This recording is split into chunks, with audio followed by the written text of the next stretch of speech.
Hey you guys, it's Crystal from the Abundantly Blessed Homestead, where we use the wisdom of our ancestors to make amazing, nourishing, delicious meals for our family and grow some of our own food.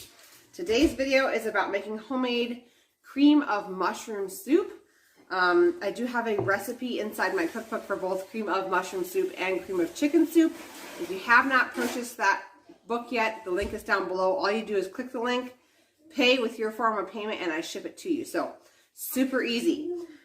Cream of mushroom and cream of chicken soup was actually one of the first things that I switched out when I started switching from processed foods to from scratch. So there's a lot of recipes of dump and go meals and quick convenience meals that families eat, especially around the holidays. So it's a perfect time to make this. Now, you can go ahead and follow this tutorial on how to make the cream of mushroom soup, and you can eat it fresh. You can also put it in freezer bags and freeze it. But I will say that whenever you freeze a cream product, when it thaws out, it is a little bit grainy. So it still will taste good, but the texture might be a little bit off. So instead of freezing it, what I have done is I have canned my own homemade cream of mushroom soup. Now this is obviously not USDA approved, okay?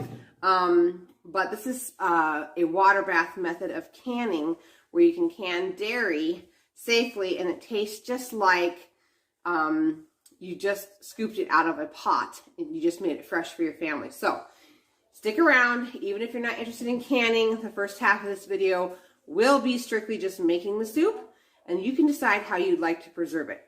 And if you'd like to learn how I preserve it, stick around for the second half of the video. We'll be discussing, and I'll be showing you exactly how I can it. All right, let's get started. Okay, so the first step is to put 1 cup or 16 tablespoons of butter in a large saucepan and go ahead and melt it. We're going to go ahead and add 4 cups of already chopped up onion and 8 cups of already chopped up mushrooms. This was a little under 2 pounds.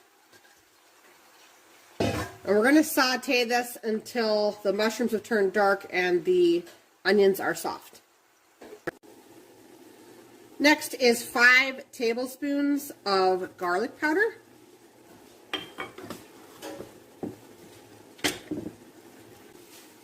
We're going to go ahead and start adding some cornstarch thickener. This is a 1/4 cup at a time.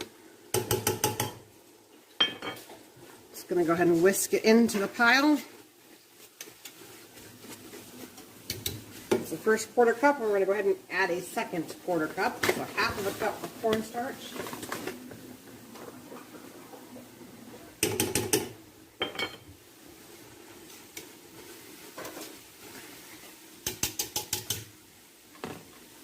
Next ingredient is to add 8 cups of milk. We're going to go ahead and add 4 at once. 4 cups. You could also use cream if you want to. But what I have is some goat milk, so we're just going to go ahead and use that. Give it a good whisk. And when this returns back up to a simmer, it's going to thicken.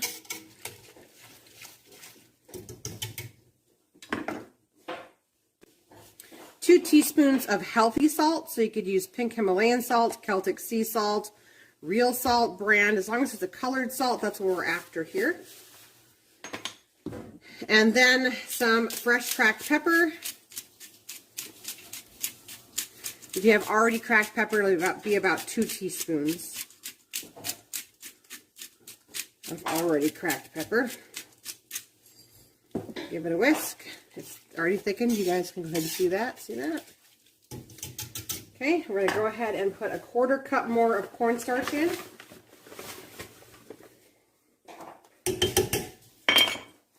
Give it a whisk. And we're going to go ahead and add the remaining 4 cups of milk.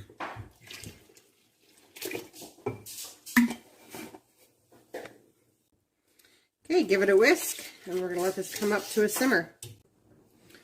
Okay, so this has come back up to a simmer, and I've been stirring it. You guys can kind of see how thick that is, hopefully. It's coming up on the camera there. So this is done. You can totally eat it like this. I use this for a replacement for cream of mushroom soup, the canned stuff from the store. It is a little bit runnier than the canned stuff from the store. You could keep on adding cornstarch if you're going to use it fresh, but I'm going to go ahead and can this. So I want it to be a little bit more on the runny side. And then when I grab those jars out of my pantry, I will adjust. If the recipe calls for extra liquid, I will lower that liquid by a little bit. But we don't want it to be a solid gelatinous soup if we're going to can this. So that is as thick as I'm going to thicken it. And we're going to go ahead and continue on and get our jars filled.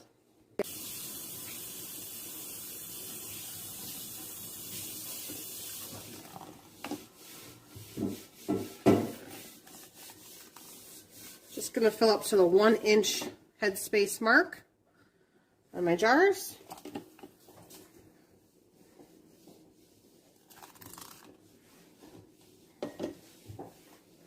Each pint-sized jar should hold about 2 cups, and that's typically, actually the ones that they sell you in the store have less than that in them now, but they used to have 2 cups.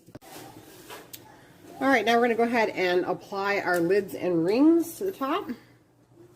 I've already wiped my rims on each jar, but I always run my finger, over the jars one more time to make sure I don't miss a nick in the rim that might prevent it from sealing, or maybe a little bit of food that the washcloth missed. Okay, so we're just going to apply all of our lids, and then we're going to get our rings on. In the meantime, over here on the burner next to me, I do have my pressure canner that has a couple of inches of water in it. And I'm going to be using that to water bath can these. Okay, so like I said, I have a couple of inches of water in the bottom of my pressure canner. I'm going to go ahead and start loading these jars into the canner as my kids fight into the background. Yes, I have real children and they do fight. The rings are all fingertip tight. And obviously, since we're canning dairy and we are water bathing it, this is not a USDA approved recipe. Okay, so I put my lids and my rings on my jars. I had hot water inside the canner, and of course the liquid that was inside of the jars was already hot. They have been loaded into the canner and submerged in water. My little disclaimer is this obviously is not a USDA or government approved canning recipe. I have, however, canned lots of soups using this method. It's a 3-hour water bath method. And let me tell you that the soups taste a lot better with this method than they do coming out of a pressure cooker. So this is at a rolling boil. The water is above the jars, and we're going to boil it for 3 hours. And then we're going to let it sit for 10 minutes, and then we're going to unload our canner. Okay, so this recipe made 8 pints of the cream of mushroom soup. I'm going to go ahead and tilt the jar and show you guys how thickened it has become after it cooled. Just keep an eye up here. You guys will see how it's just all one big, it's not very soupy anymore. See that? So it does thicken as it cools. It's just we don't want to can this when it's so thick because that's what makes it unsafe to can because it's too dense. So that is how you can homemade cream of mushroom soup. I've also done this process with cream of chicken soup. That recipe is also inside my cookbook, and like I said, the link's down below. I do lower the amount of cornstarch inside both of those recipes inside my cookbook when I'm going to can them so they don't get too thick. So, but you should be able to follow the ratios I've given you today and just swap out the mushrooms and onions for chicken and have pretty much the same recipe. So that is all there is to it, you guys. I hope you guys like this video. Please hit the thumbs up button, and I'll see you guys in the next